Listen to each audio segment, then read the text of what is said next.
Praise the Lord. Magandang hapon po sa ating lahat. May narinig ako doon sa Friday Youth Fellowship ng mga young people natin.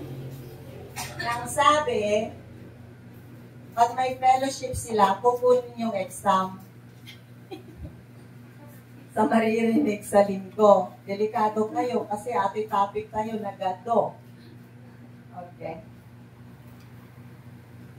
Hallelujah! Kung natin man kakabsat. Hallelujah! Praise the Lord. Nabasa po kanina yung ating verses na matatagpuan sa John chapter 1 verses 1 to 3. So, papamagatan ko po itong unveiling Christ in the Old Testament. Titingnan natin ang ating Panginoong Jesus sa Old Testament. Amen? So, sabi po niya, in the beginning was the Word, and the Word was with God, and the Word was God. He was in the beginning with God. All things were made through Him, and without Him, nothing was made that was made. So, bago po tayo magpatuloy, gusto ko pong i-quote sa inyo ito. Ewan ko kung narinig nyo na ito o ngayon nyo lang maririnig. Na, in the old, the new is concealed. Ano ang concealed? Nakatago. In the old, the new is concealed, and in the new, the old is revealed. Ano pong ibig sabihin nito? Christ is in the Old Testament concealed, and in New Testament revealed. Amen? Sa Old Testament, makikita po natin ang ating Panginoong Jesucristo, subalit nakatago siya sa mga kwento. Kaya sinabi ko na titingnan natin ang ating Panginoong Jesus in the Old Testament. So, mag-uumpisa po tayo dito sa Genesis 1:26. Sabi niya, let us make man in our image according to our likeness. So, hindi po mag-isa ang ating Panginoong Diyos Ama. May kasama siya. Kasi ginamit niya ang plural. Let us, plural. So, at pinagtibay po ito ng ating scriptural reading ngayon, umaga, sa John 1, verses 1 to 3. Why it is necessary? Bakit napaka-importante po na makita natin ang ating Panginoong Jesus sa Old Testament? Kasi this is how I became deep in the Lord. Nung makita po ang Panginoong Jesus sa Old Testament, dito po akong nag-umpisa ma-in love sa Biblia. Kaya ako po ito sinishare sa inyo mga sakali na ma-catch up ninyo yung meaning at ma-in love kayo sa salita ng Panginoon at magsaliksik din kayo katulad ng aking ginawa. So, inaaral natin para po mas lalong lumalim yung ating kaalaman sa ating Panginoong Jesucristo na siya nating tagapagligtas. And not just tagapagligtas. Sabi niya dito, He is our everything. Kasi sabi nga sa verse natin, without Him, nothing was made that was made. Amen?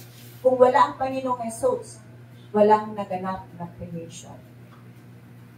So, the Bible, especially the Old Testament, is like a photo album. Photo album, manaliman? Amen. Photo album ng ating Panginoong Jesus. We can find Him in the stories. So, let's dive in to see Jesus in the story of Isaac.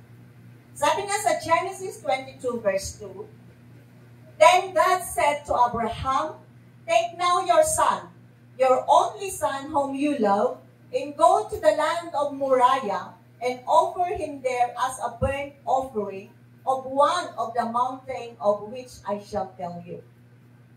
Sinasabi po na Mount Moriah is where Solomon built his temple, where the threshing floor of Oman, the Jebusites. At this time, nung sinabi ng Panginoon na Abraham, take your son, your only son whom you love, at i-offer mo siya sa akin, sasabihin ko sa iyong bundok. This time, dalawa na po ang anak ni Abraham. Ang una ay si Ishmael. dito sa Bible na 86 years old si Abraham nung maging anak niya si Ishmael. At 100 years old naman si Abraham nung ipanganak si Isaac.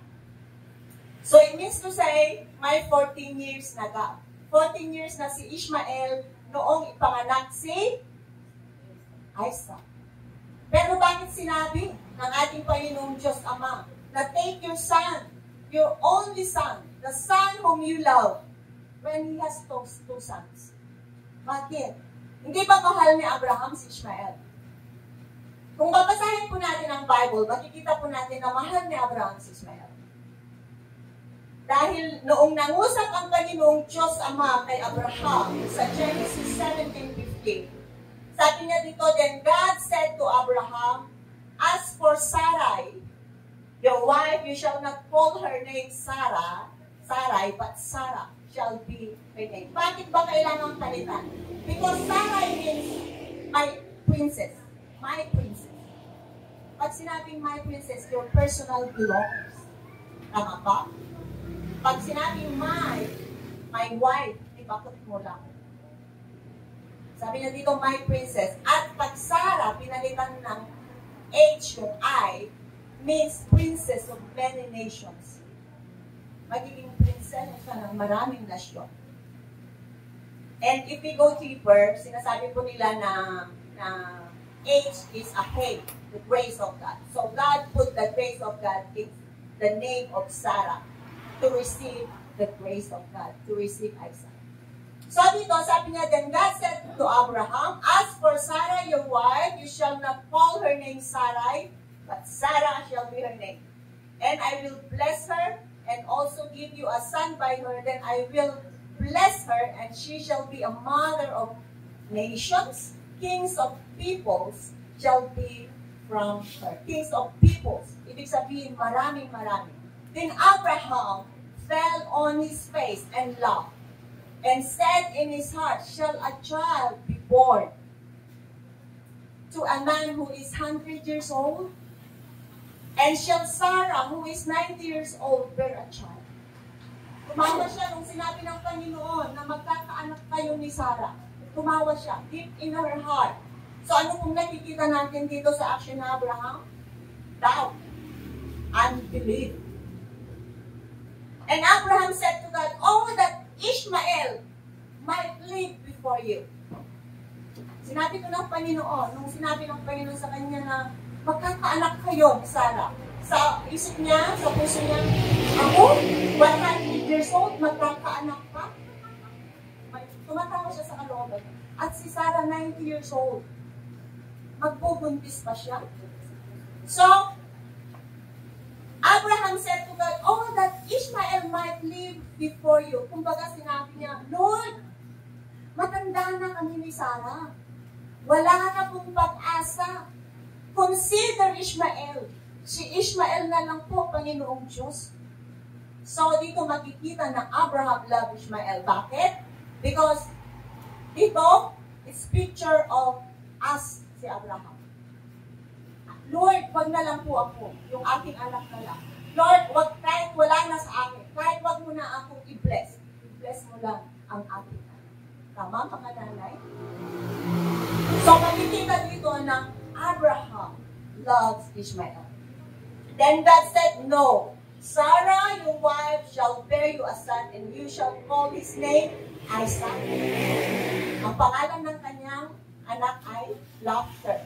In English, Isaac means laughter. Bakit laughter? Kasi tumatawa si Abraham. And then even Sarah, na nakikinig sa loob ng tent, tumatawa siya, eavesdropping.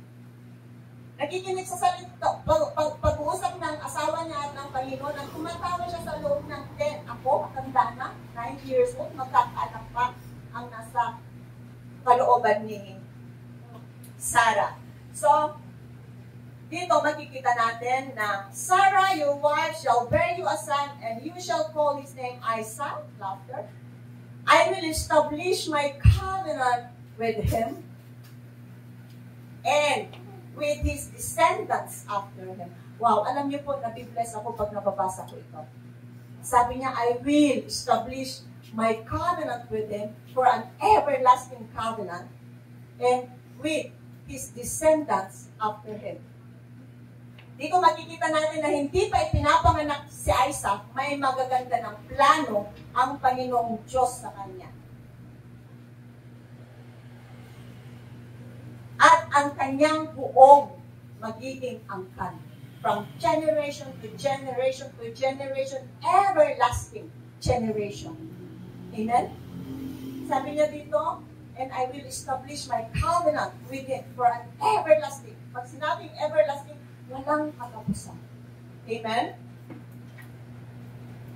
So, makikita po natin dito na when you are blessed forever.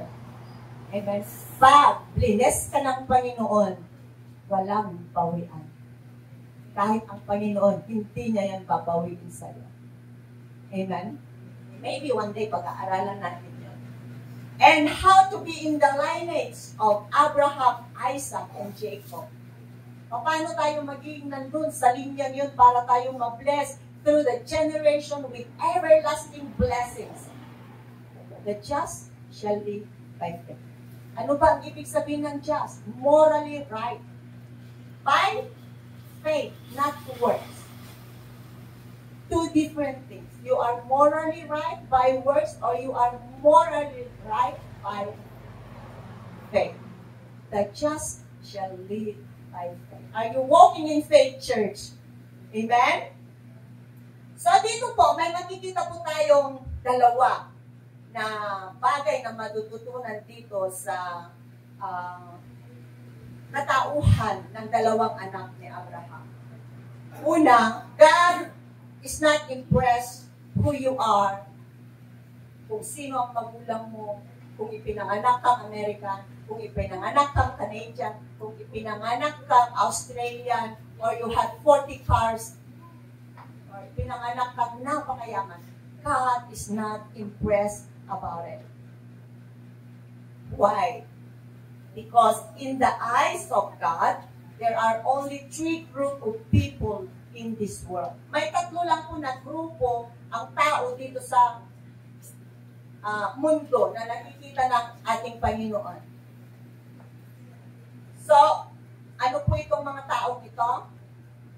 The Jews, the Gentiles, and the church. Sabi nga sa Corinthians 10, 1 Corinthians 10:32, give no offense either to the Jews or to the Greeks or to the church of God. Wala kang mababasa dito sa Biblia ng Filipino, Amerikano, Canadian, wala.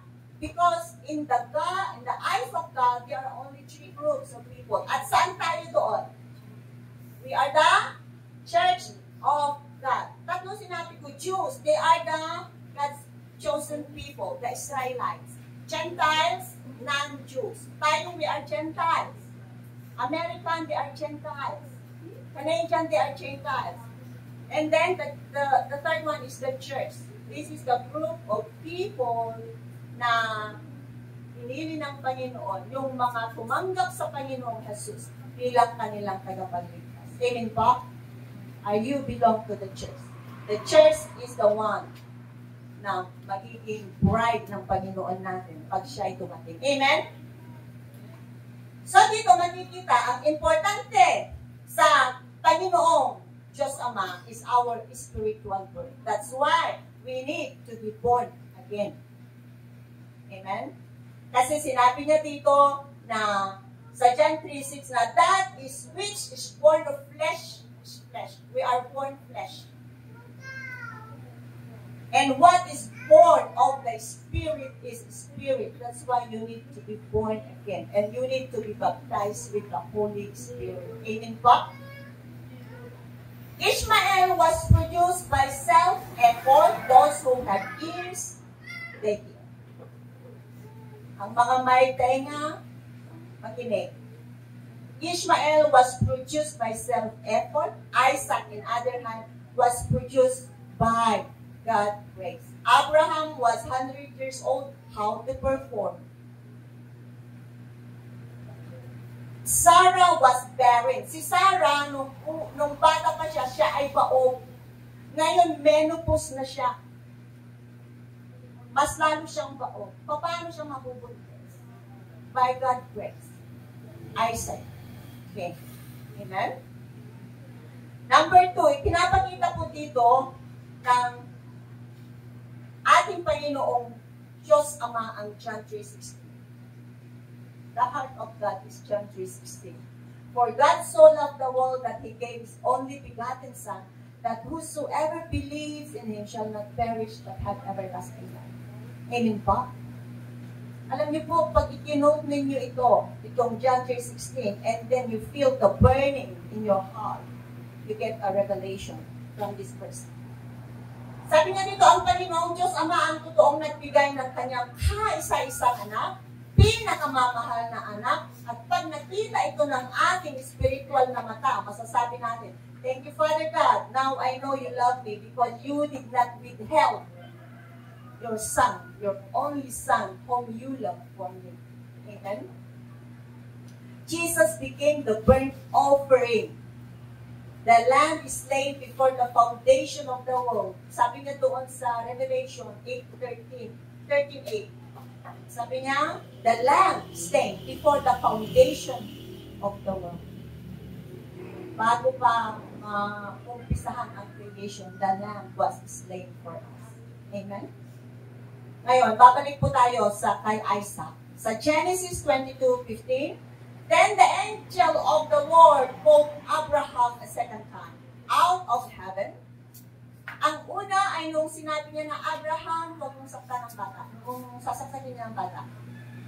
Sabi niya dito then, the angel of the Lord called Abraham a second time out of heaven and said, by myself, I have sworn, says the Lord, because you have done this thing and have not withheld your son, your only son. Remember, si Abraham may dalawang anak. Blessing, I will bless you, and multiplying, I will multiply you. God swore to Himself. Ang Panginoong Diyos Ama, sworn. Ano ang sworn? Nanumpa siya sa kanyang sarili mismo. Sabi niya, nanunumpa ako sa ating sarili. Dahil ginawa mo ang bagay na ito, na hindi mo ipinagkait ang iyong kaisa-isang anak, ang iyong pinakamamahal na anak, blessing, I will bless you. And multiplying, I will multiply you. Bakit? Because wala pong mas matayog sa Panginoong Diyos Ama. Kaya, He swore by Himself. Sa Kanya siya nanumpa, sa Kanyang sarili. Kasi walang mas mataas sa Panginoon, walang greater than God, walang higher than God, walang mas makapangyarihan sa Kanya, kaya nanumpa siya sa Kanyang sarili. Tayo, na taong pag nanumpa, tayo nanliligaw sa inyo. Susungitin ko yung buwan. Kahit mahulog yung buwan, tama? Uray matin na, aditid na uray matidlata na. Why? Uray matin na ganap yung bulan. Why? Because that is greater than us. Amen? Kasi kung tutuusin, we are just us. Okay, this is the reason why we are so blessed. Kahit tayo ay magkamali, kahit tayo ay magkasala, kahit tayo makagawa ng paulit-ulit na kasalanan. But why we are so blessed? Because our Heavenly Father God did not withhold His Son, His only Son whom He loved, and He sent His Son to the cross for us, to be the Lamb of God, to be the offering for our sins. Amen po?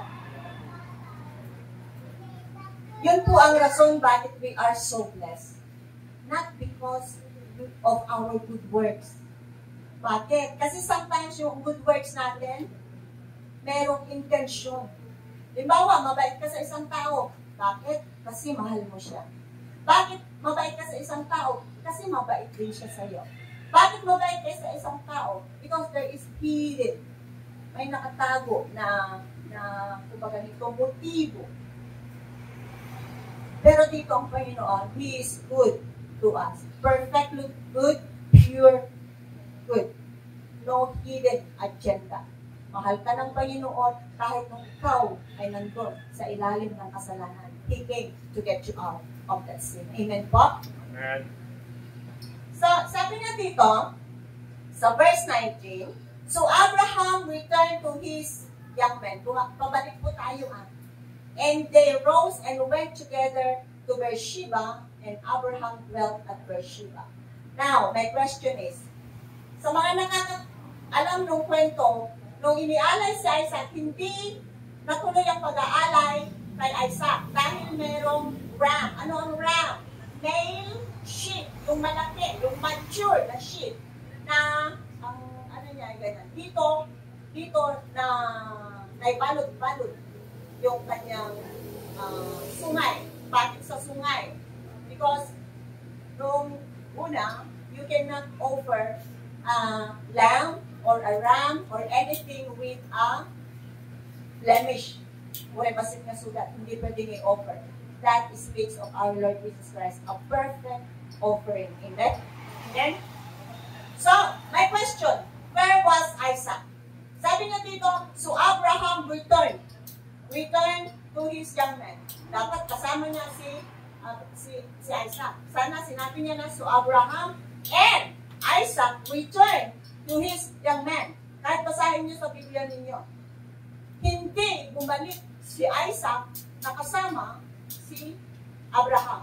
Si Abraham lang ang bumalik na sa kanyang mga young men. Sabi niya, so Abraham returned to his young men, sa kanyang mga alalay, and they rose, punta na sila, and went to Beersheba, and Abraham dwelt at Beersheba. So, where was Isaac? Diba? Hindi ni-offer si Isaac. So, sa Genesis, sa mga gustong maano ito, sa Genesis 22:30. Mababasa na lang po natin si Isaac sa chapter 24, finding or meeting his bride, Rebecca. Wala si Isaac sa istorya, nawala siya. Dumating lang yung panahon sa verse 24 na doon siya lumutang noong pupunta siya sa field represent of the world. At padating si Rebecca at doon sila mag-init. And Rebecca is the bride. And the bride here is not just the bride na ikakasal na katulad niya. No! The bride here is the church. Amen? Nakukuha po natin mga kapatid. So, picture po ito ng ating Panginoong Jesus na after the crucifixion, manimik na lang siya ng kanyang bride, ng kanyang ng church during the wedding day or the rapture. Alam niyo po, sa Jewish custom, bago sila ikasal, bago mag-asawa ang dalawa, they prepare the bride. Ilang buwan na ipiprepare or sometimes years na ipiprepare ang bride bago niya mamimig ang groom. This is what we are doing now. We are preparing to meet our groom. Kaya po tayo natin ginagawa ito because we are preparing to meet our groom. Amen po? Amen. So, dito po kasi makikita natin kung gusto nyo mapag-aralan ang bride, groom, puntahan po ninyo ang Song of Solomon. Dahil in the Bible, bride represent of the church. Hindi ikinasal lang na basta ikinasal lang si Rebecca. No! Pinapakita po dito, the church, not the building, but those who accepted Jesus as their Lord and Savior. Those who are washed by His precious holy blood, those who were sanctified or set apart. Sanctified means set apart. Those whose name were written in the book of life. Amen? Paggabi po, pag nanalangin kayo, Lord, pakisulat po yung aming pangalan sa libro ng mga buhay. Amen? Okay, chapter 22, verse 3. Dito po yung umaga na papunta na sila sa bundok to offer the burnt offering na si Isaac. Sabi po niya, dito na Abraham rose early in the morning and saddled his donkey and took 2 of his young men with him and Isaac his son, and he split the wood for the burnt offering. Dito po ako nagkakaproblema pag nagbabasa kasi ako ng Bible. Kumbaga, masyado akong pinauwawan pa iwan ko. So nakita ko ito, ang pagkakaintindi ko po, pag nagsunog ka ng burnt offering, at least meron kang 30 na bundle ng kahoy. Tama? or isang kariton. Kasi ako po kasi, pag may namamatay ako sinusulong ko po yan. So, makukulit ako ng mga kahoy na marami. Isang manok lang. Ang daming sticks, ang daming kahoy, nakawayan. Tapos ang dami kong tatlong kabal na dapot na tuyong mangga or anything. Basta masunog ko lang yung, kaya nakita ko. Sabi niya dito, Abraham rose early in the morning and saddled his donkey. Sumakay daw siya sa kanyang donkey and took 2 of his young men. Nagdala siya ng 2 katulong. At si Isaac na kanyang anak and split the wood with the burnt offering. Pag sinabing wood, isa lang po ba? Tama? Pag wood, isa lang. Hindi po sinabi niya dito na wood. Kasi, ano po kasi ako sa King James Version and New King James Version. Kasi doon po yung pinakamalapit. So, sinasabi niya na, and Abraham split the wood. So, yung isang stake, naging 2. And the cross was constructed from 2 pieces of sticks. Amen po? Sabi nga sa Genesis 22 verse 6, so Abraham took the wood of the burnt offering and laid it on Isaac. Why must Abraham lay it on Isaac? Why? Tapos, ang gamit dito, and laid it, the wood again, laid it on Isaac, as if there is only 1 piece. Pag titingnan po natin si Isaac sa kwento, it is the picture of our Lord Jesus Christ hidden in the character of Isaac. Sabi ko nga po, we can see Jesus in the stories. Nakatago lang po siya sa kwento. So, si Isaac, dala-dala niya yung kahoy paakyat sa Mount Moriah. A picture of Jesus, our Lord, carrying the cross up to the mountain to be the Lamb of God. Bakit? Because when God provides that male sheep, palagay nyo yung isang stick na kayanin ni Abraham na sunugin yung sheep. No. It's the Lord who burned the offering. Amen? So, makikita po natin dito na in every pages ng ating Bible, from the beginning of Genesis to Revelation, makikita po natin ang picture ng ating Panginoong Jesus. The Alpha and the Omega, the first and the last, the beginning and the end. Isa pa po, and then we close. Sabi niya sa Proverbs 25 verse 2, it is the glory of God, to conceal the matter, na itago ang mga bagay-bagay. But the glory of King is to search out the matter. God has hidden the mysteries of His beloved Son and His finished work throughout the Bible. And it is our glorious Kings to search out all these things concerning our Lord Jesus Christ. Kaya tayo basa ng basa because we are searching about this matter that God hidden. First question, are we kings? Pakitaas ang kamay na sinasabing naniniwala na we are kings. Are we kings? Yes. Sabi po niya sa Revelation 1, 5 and 6, 5 to 6. And from Jesus Christ, the faithful witness, the firstborn from the dead, and the ruler over the kings of the earth, to Him who loved us,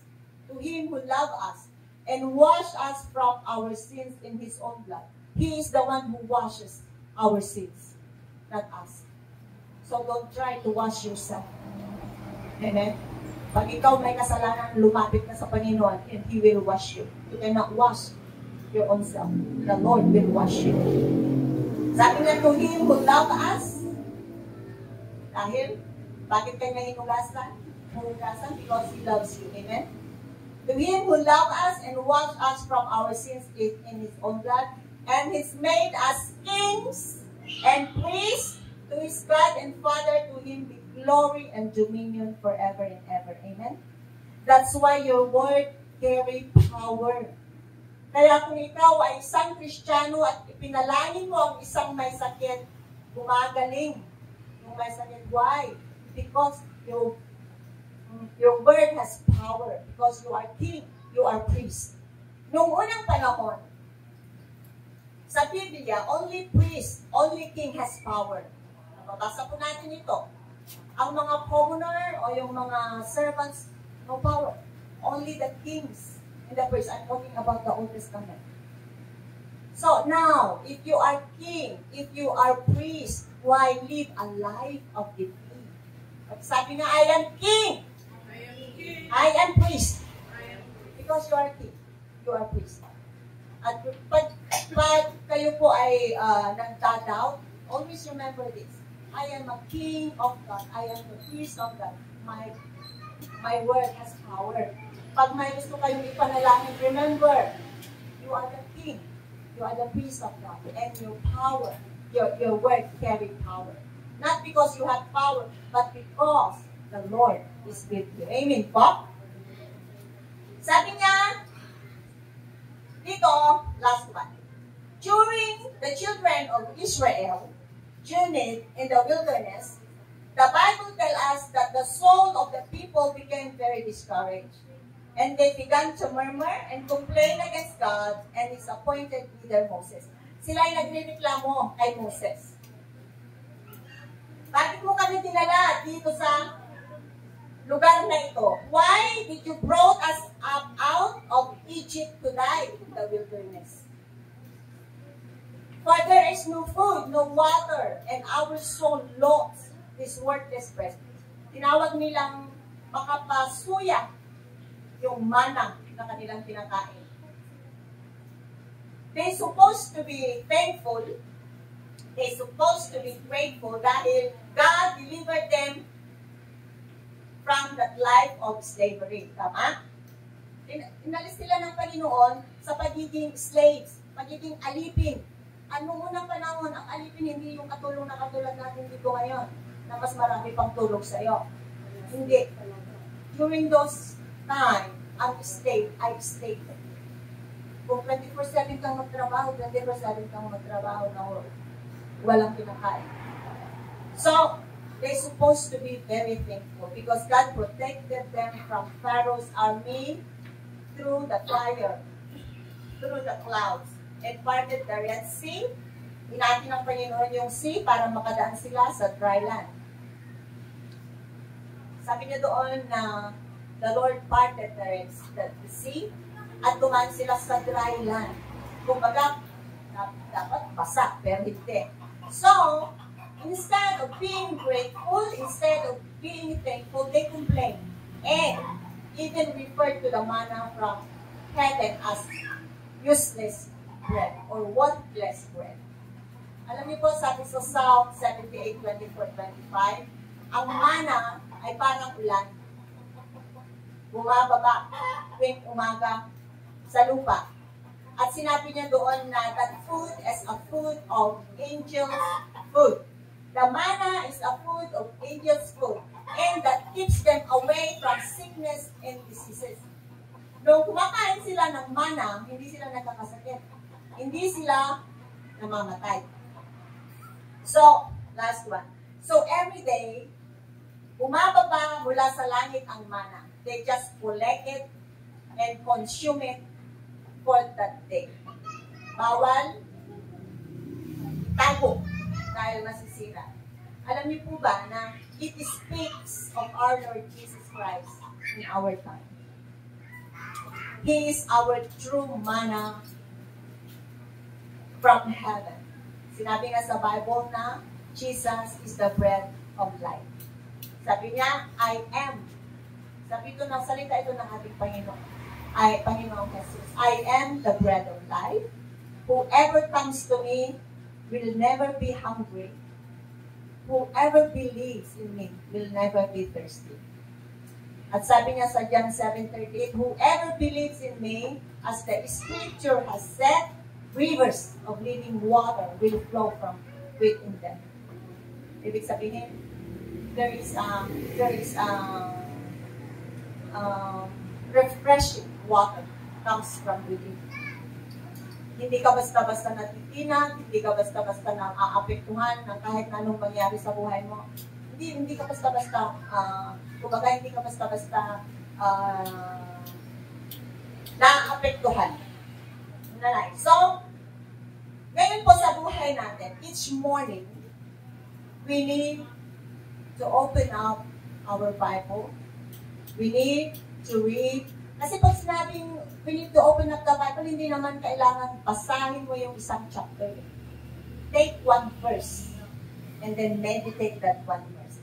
Kaya sinasabi niya na every morning, take a scripture, and that scripture, that is your fresh manna for the day. Amen? Pag noon yung unang panahon, ang mana nila ay from heaven. Kinakain nila yung tuwing umaga. At sila ay hindi nagkakasakit, hindi namamatay. No diseases, no sicknesses. And our mana now is the Word of God from the Scripture itself. Pag kumuha ka ng isang verse and then kinain mo sa umaga, ibig sabihin you meditate. Nakakita na po ba kayo ng baka o kambing na nag-chuchu? Yung baka, pag nag-chuchu yan, nilulunok, pero binabalik. Kasi nalunok niya yung katas, tapos chuchu siya ulit. Yung nilunok niya, ilalabas niya ulit. Chuchu siya ulit. Tapos, lulunukin niya ulit. Tapos, ilalabas niya ulit hanggang sa maubos yung katas ng kanyang kinakain. Yun po ang tinatawag ng meditation. Meditate the word and then paano kaya ito sinaswalo? Sinasa puso. And then, huwag mong kakalimutan, sige ulit, iyan mo hanggang sa may dumating na revelation scenario through that verse. Amen?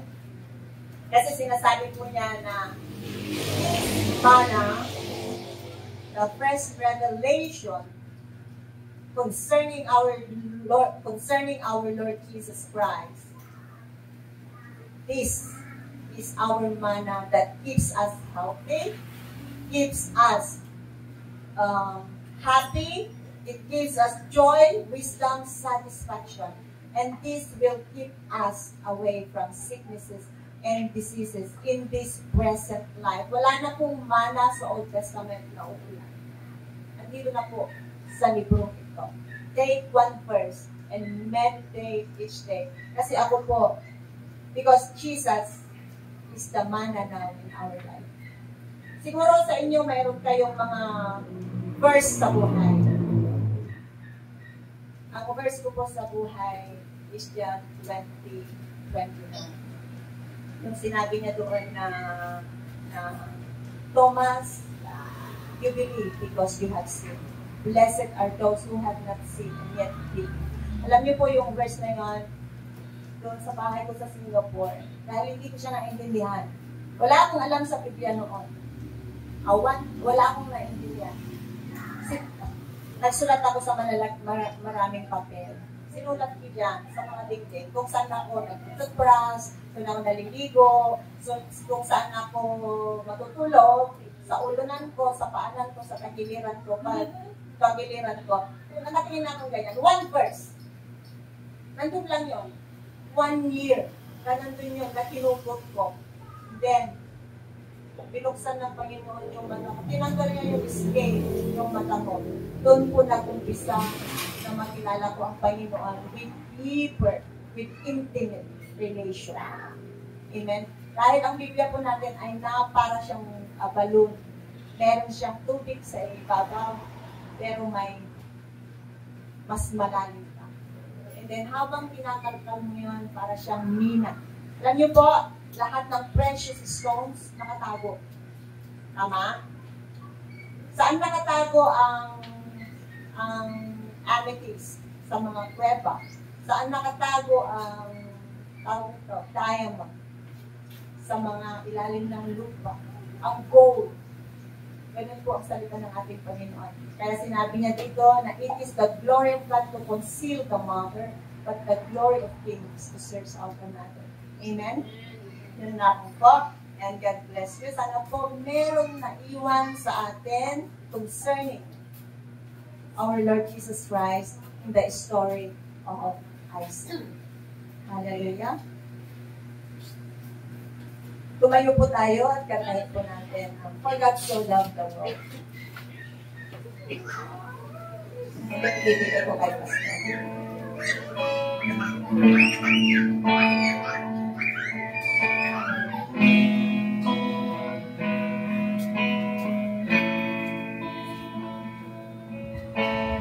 Habang inaawin po natin ito, sabihin niyo po sa sarili niyo, For God So Loved me.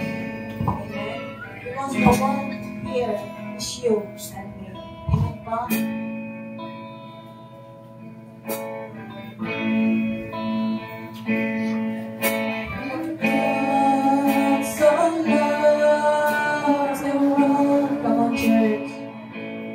That He gave His only Son. Whosoever believes will not perish, they shall have eternal life. For God so loved the world. For God so loved the world. Hallelujah. That He gave His only Son.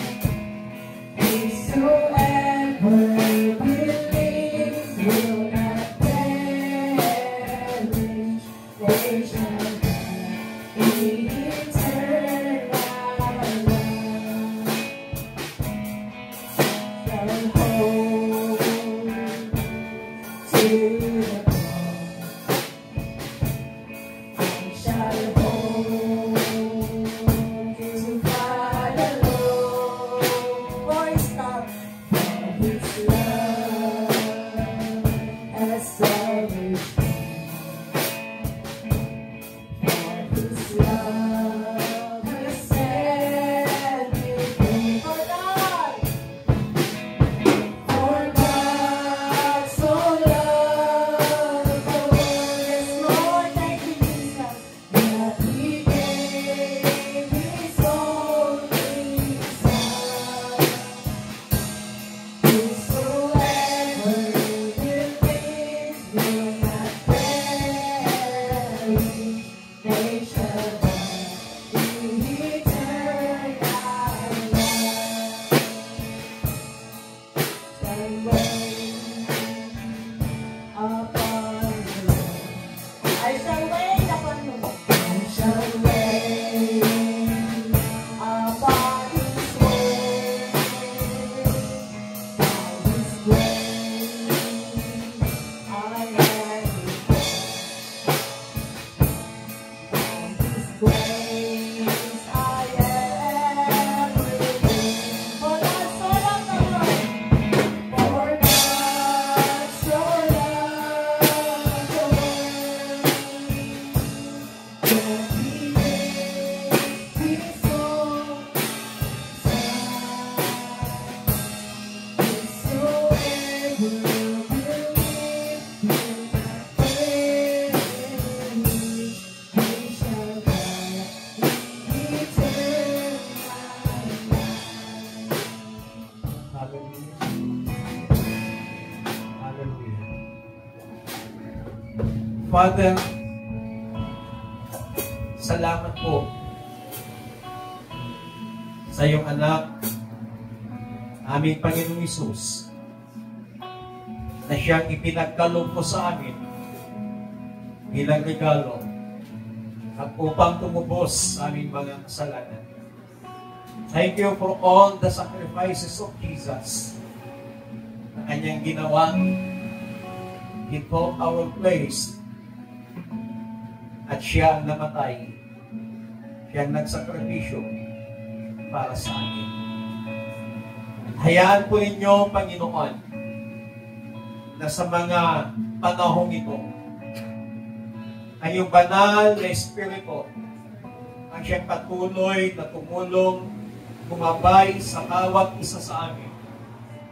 Sa aming pamumuhay bilang isang mananampalataya, Holy Spirit, continue to guide us, continue to protect us, and continue to give us wisdom and knowledge, and continue to enlighten our mind, enlighten our heart, at patuloy ka na mangusap sa bawat puso. With the light of Christ, precious Holy Spirit, patuloy mong pagningningin sa aming mabuhay. Banal na Espiritu, patuloy kang manahan sa aming mapuso. And take control of our life. Mula sa oras na ito hanggang sa ikaw ay muling bumalik. Salamat po.